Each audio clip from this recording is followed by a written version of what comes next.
Picture this. It's 11:30 at night. A 42-year-old guy named Marcus is sitting at his kitchen table in Columbus, Ohio, staring at his bank account on his phone. He works 50 hours a week in logistics. His wife works full-time as a nurse. Together, they bring home about $130,000 a year. By any traditional measure, they made it. They're in the top 30% of American households by income. And yet, Marcus is 3 months behind on a credit card. His car needs $2,200 in repairs he doesn't have. His 401k hasn't been touched in 2 years because they need every dollar now. And his oldest kid starts college in 4 years. And he has no idea how that's going to work. Marcus is not lazy. Marcus is not stupid. Marcus is not blowing money on things he doesn't need. Marcus did everything the way he was told to do it, and he still feels like he's losing. If that story sounds familiar, even partially, this video is for you. Because what's happening to Marcus isn't a personal failure, it's a system failure. And today we're breaking down exactly why working hard, by itself, no longer creates the financial security it once did. What changed, and what the people who are genuinely getting ahead understand that most people were never taught. Let's get into it. To understand why the system feels broken, you have to understand what it used to promise, and how real that promise actually was. 50 years ago, the deal was simple, and it genuinely worked. You showed up, worked hard, stayed loyal to a company, and in return you got wages that grew, benefits that covered your family, a pension at the end, and a reasonable shot at owning a home. No college degree required, no side hustle, no investment portfolio, just a job.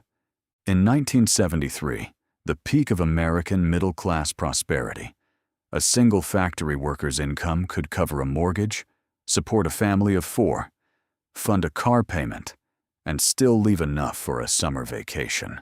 One income. Here's the number that makes that feel surreal today. In 1970, the median home price was $24,000, and median household income was $1,800. A house cost 2.5 times what a family earned in a year. Today, the median home is over $420,000, and median household income is around $80,000, more than 5 times annual earnings. In cities like Los Angeles, San Francisco, and Miami, it's closer to 10 or 12 times. The deal didn't just get harder. The math of the deal broke entirely, and nobody officially announced it. They just kept selling the same dream on a budget that no longer exists. Here's the economic chart that explains almost everything, and almost nobody outside a college economics class has seen it. From 1948 to 1979, worker productivity and worker pay moved almost perfectly together. When workers produced more, they earned more. Simple and fair. Then, around 1979, something broke. Productivity kept climbing. Technology improved. Automation made workers more efficient. Corporate profits grew.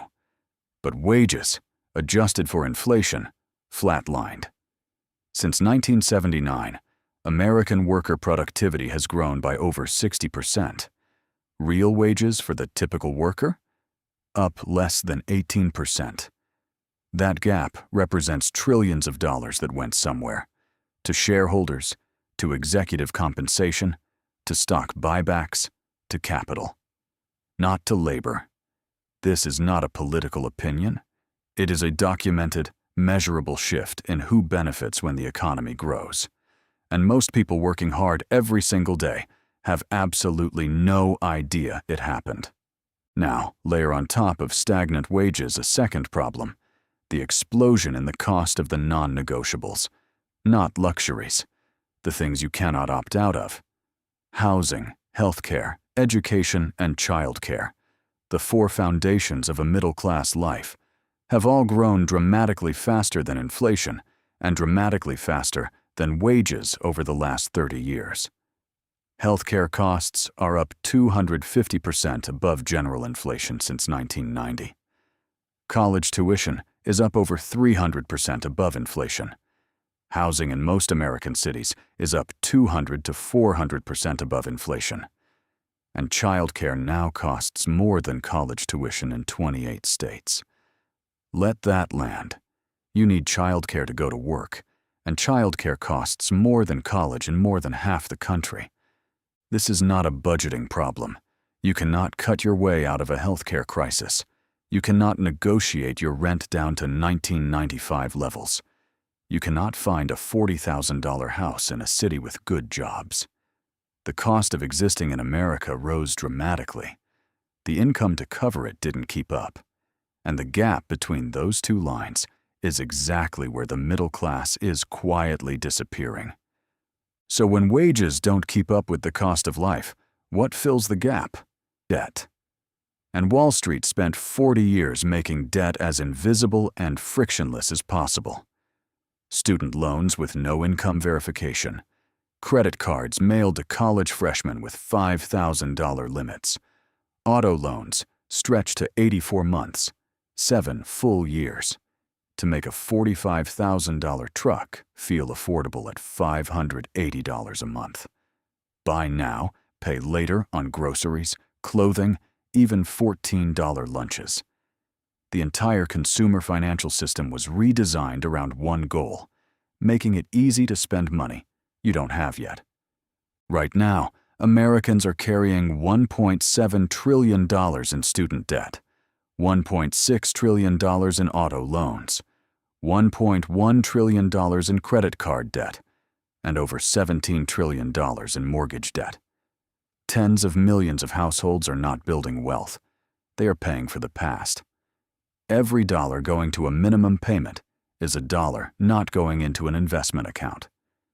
Every interest charge makes you poorer automatically, month after month, whether you work hard or not. And the cruelest part? Most people didn't go into debt to live lavishly.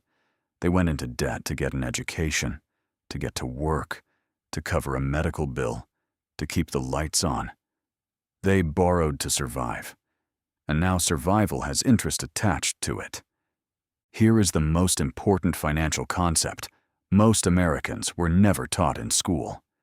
There are two completely different ways to make money in this economy, and they are not treated equally: by the market, by the tax code, or by time. The first is labor income. You trade hours for dollars, you work, you get paid, you stop working. The income stops. The second is capital income. You own something: a stock, a rental property, a business, and it generates returns whether you show up or not. Since 1990, the S&P 500 has returned roughly 10% per year on average. Real estate in major American cities has tripled. Business ownership created more millionaires in the last 30 years than at any point in history. The people who owned assets got dramatically wealthier. The people who only had paychecks largely did not. Here's the brutal number. The top 10% of Americans own 93% of all stocks. The bottom 50% own less than 1%. So when the market returned 25% in a single year, the people who needed that growth most barely felt it. And here's the part nobody mentions. The tax code rewards this. Long-term capital gains, profits from selling stocks or real estate, are taxed at a maximum of 20% for the wealthiest Americans. Ordinary wages are taxed at up to 37%. A billionaire selling stock can pay a lower effective tax rate than a school teacher. That is not a hypothetical. That is the current American tax code. The system wasn't designed to punish the middle class, but the middle class is absorbing a disproportionate share of the burden regardless. Here's a layer that pure economics doesn't capture. Even people who are objectively doing okay financially feel terrible. And a huge part of that is something that didn't exist 20 years ago: the permanent highlight reel in your pocket. For most of human history, you compared yourself to your neighbors and coworkers. a manageable group. Today, your phone shows you every single day the best moments from hundreds of millions of lives. Someone's passive income screenshot, someone's debt-free celebration at 27, someone flying business class on a Tuesday. None of it is entirely fake. It just represents the top 1% of everyone's best days, compressed and delivered by an algorithm designed to make you feel behind. Because people who feel behind buy things.